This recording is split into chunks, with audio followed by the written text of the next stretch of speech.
The economy is in a terrible state, and the fault lies with Rachel Reeves.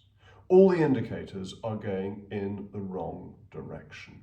What are the problems? Well, the government deficit is too high, the debt is too high, interest rates have been going up for government debt, and inflation is rising. We've just had the figures on food inflation running at 5.1%, and this headline figure hides some really punchy price increases. So butter up by nearly 19%, beef and veal up by nearly 25%, coffee up by 15%. Huge increases in the staples of everyday life. And this really matters because there's discretionary and there's non-discretionary expenditure. People have to spend money on their house, they have to spend money on their food, they have to spend money on their heating. There are other things that are non-discretionary, going to the cinema, going to a theme park, eating out in a restaurant. When inflation is with the non-discretionary purchases, that is when household budgets are really under pressure. And of course, it means that the discretionary expenditure will be reduced, which has an economic consequence. So inflation doesn't just make people feel worse off, it contracts business at a point at which businesses are already under pressure. So inflation is a real problem, and one the government doesn't seem to be able to tackle because the economy is stagnating. Now, normally, inflation comes about for a number of reasons. But one very important one is that the economy is booming, and the economy is booming and people want to buy more things and the supply hasn't caught up, and therefore prices rise so that supply and demand meet. But that's not what's happening this time. What's happening this time is partly a consequence of quantitative easing. There is too much cash around. The Bank of England printed too much cash. It made it too easy. It made a terrible mistake over COVID when it just switched on the printing presses. The arguments around the global financial crisis are different. So there's that problem. But there's also the problem created in 11 Downing Street by the Chancellor, which are the cost pressures on businesses, which are now feeding through to consumers. What are they? First and foremost, it's the 2% national insurance surcharge and the reduction in the national insurance threshold that hits every employer. And employers have a choice. They either have to pass that on to their consumers or they have to reduce employment. And as you would expect, some do one and others do another. And that's why we've seen a consistent fall now in employment. We've had poor employment figures in recent months because employers have found they can't afford the staff they used to have. And this will be particularly painful for those who were under the national insurance threshold and have come into it. So part-time workers, temporary workers, they will be hit. They will be finding it harder to get jobs that they used to get. But the other part of it, the passing it on to consumers, is obviously happening. And that particularly happens on low margin goods. On high margin goods, if you're selling a Rolls Royce, you can probably afford a 2% increase in national insurance contributions. You can probably keep your prices steady, and you can probably do other things that allow you to keep your margins set. But if you're selling bulk items that have low margins, you have to put your prices up, otherwise you start losing money. So what am I talking about? I'm talking about the margins on a gallon of petrol.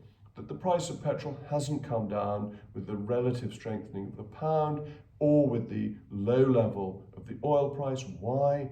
Because the people who are selling it to you are costing more, and that needs to be attached to the price of the gallon that you put in your car.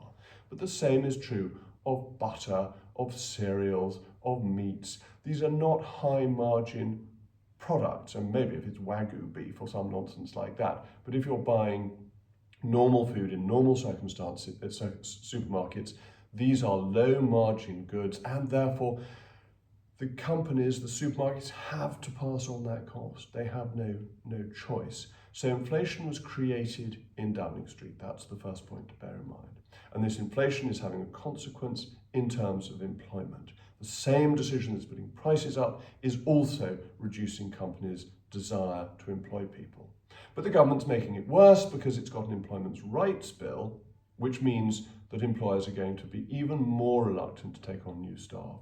One of the worst aspects of it is employment rights from day one. Having been an employer, having set up a business, I know that sometimes you make mistakes. Both of you, both the employer and the employee, end up in the wrong company. And you need to have time to correct those mistakes rather than creating absolute rights on day one. 2 years seems to me about the right level of compromise. And it is, of course, a compromise. There's no perfect amount of time, but that both protects employees, but also allows employers to work out if the idea, if the hire is successful. That's putting people off employing as that bill works its way through Parliament, along with the greater ease of going on strike, which again makes people less willing to employ and expand. And indeed, some religious communities, particularly the Plymouth Brethren, will not employ people if they're unionised, not because they are bad employers, the reverse, they're very good ones, but because of their religious faith. They believe that the relationship between an employer and employee is set at a higher level, and they don't want that level of interference. So some of them, in some countries, have actually closed businesses when forced to recognise unions. So the effect on employment is serious, and we've got inflation, and we've got no economic growth. And another reason we've got no economic growth is the extraordinary cost of electricity in this country, that we are paying so much more than they're paying in the United States. And you may have heard Catherine McBride on my GB News programme explaining that when you say it's 4 times more expensive for industrial energy in the UK than the US, that's actually misleading. It's much worse than that. Why is it worse than that? It's worse than that because the competitive states have much lower prices again. So if you go to the Dakotas, the price of electricity in the Dakotas is 1/3 of the price that you would be paying, say, in California. So the efficient part of the US has even lower energy prices than the US as an average, meaning that businesses will choose to set up there rather than here. We are losing competitiveness, and cheap energy is fundamental to all economic growth. Actually, since Prometheus discovered fire, economic growth has been dependent upon energy. The Industrial Revolution happened in this country because we had cheap and plentiful energy as we shifted from using trees to using coal. The shift again from coal to oil similarly made energy more transportable, more usable. Gas, likewise, cleaner and cheaper.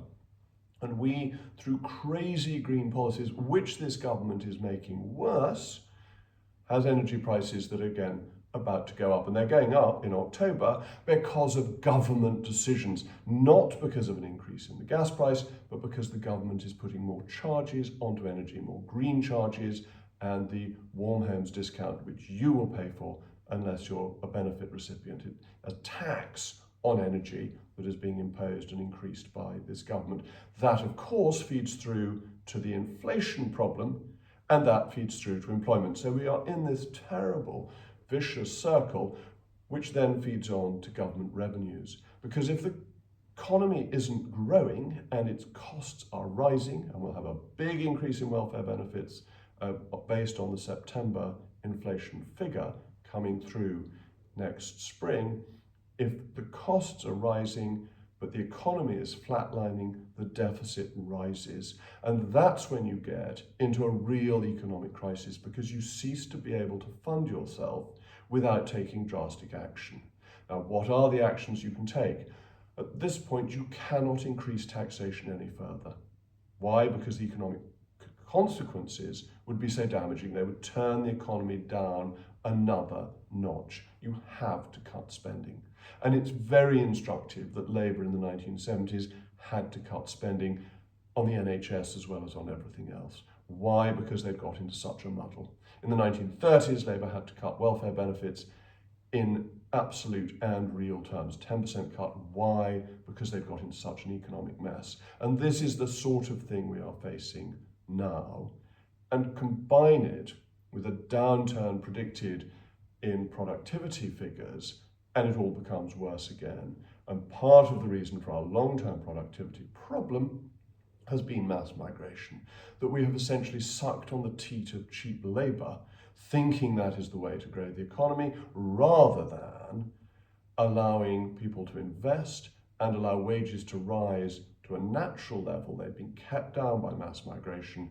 Businesses therefore haven't innovated and invested because it's been cheaper to take on immigrant labour. That has kept productivity down. And now the immigration tap is being slightly tightened, though not very effectively. We're finding that costs are rising, but productivity isn't coming through. This really is a dire economic situation. And we've got the Trump visit, and we can look to the United States with envy, because the United States has fast growth, it has falling taxes, it has a government that is on the side of business, it has productivity that is rising, and of course it has cheap energy prices. There is so much we can learn from the Republicans, there's so much we can learn from Donald Trump.